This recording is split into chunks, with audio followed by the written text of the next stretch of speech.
The Great Reading Decline is America becoming less literate. Imagine walking into a classroom in 1950.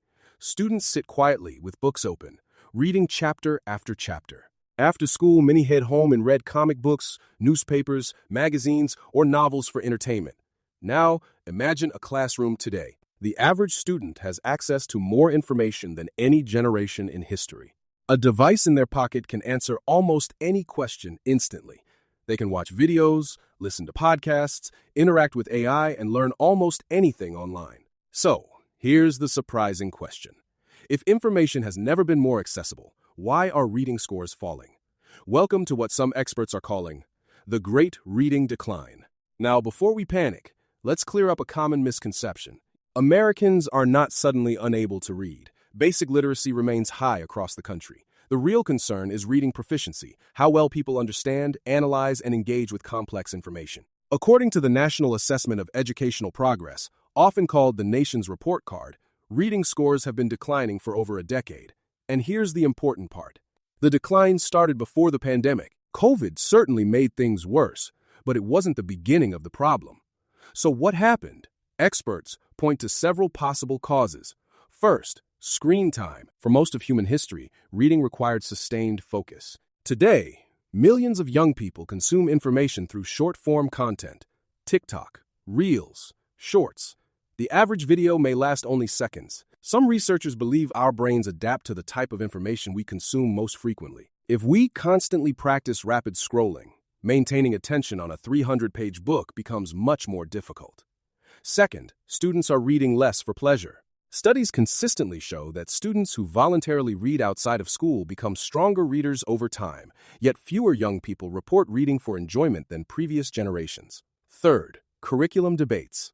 For decades, educators have argued about the best way to teach reading. Recently, many states have shifted toward what is known as the science of reading, an evidence-based approach emphasizing phonics, vocabulary development, and structured literacy instruction. Many experts believe improving reading instruction could help reverse some of these trends. But there may be an even bigger question. What if schools themselves were designed for a world that no longer exists? Think about it. Much of the modern school structure was developed during the industrial era. Fixed schedules, standardized instruction, rows of desks. The goal was to prepare students for a workforce that looked very different from today's economy. But today's students are entering a world shaped by technology, automation, artificial intelligence, entrepreneurship, and careers that didn't exist just a few years ago, which raises an important question. Are we teaching students for the future or preparing them for the past? Some education experts argue that schools should continue focusing on core skills like reading, writing, math, science, and history. Others believe those subjects should be taught alongside modern skills such as financial literacy, media literacy, AI literacy, communication, critical thinking, and digital problem solving. And perhaps that's where the conversation becomes most interesting, because this story isn't really about reading, it's about adaptation. The challenge isn't that young people are less intelligent. The challenge is that the world has changed faster than our systems have. So what is the solution? Experts generally agree on several key ideas. Teach reading using evidence-based methods. Encourage reading for enjoyment. Reduce distractions and improve attention spans. Modernize curriculum to reflect today's world. And help students become lifelong learners in an age where information is everywhere.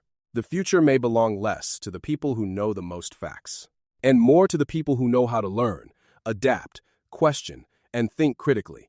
So now we'd like to hear from you. If you could add one class to every school in America tomorrow, what would it be? Financial literacy, AI literacy, critical thinking, entrepreneurship, public speaking, or something else entirely? Let us know in the comments, because the future of education may depend on conversations exactly like this one.